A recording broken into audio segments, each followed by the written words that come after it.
চলে এলাম আবার একটা রেসিপি নিয়ে। আজ বানাবো নিম বেগুন।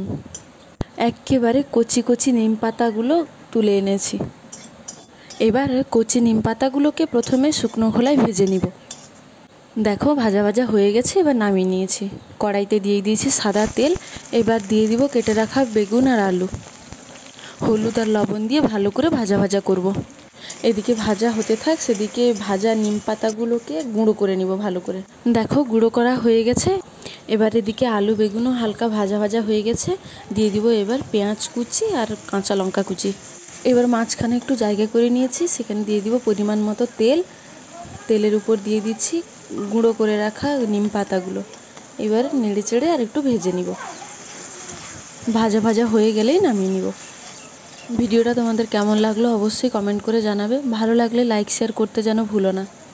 আমার এই পেজে যদি নতুন কেউ হয়ে থাকো তাহলে আমাকে ফলো করে আমার পাশে থাকবে। ভিডিওটা কে কোথা থেকে দেখছো সেটাও অবশ্যই কমেন্ট করে জানাবে, তাহলে তোমাদের নাম নিয়ে আমি তোমাদেরকে ধন্যবাদ জানাতে পারবো। আর এই নিম বেগুন কাদের পছন্দ তারা অবশ্যই কমেন্ট করবে।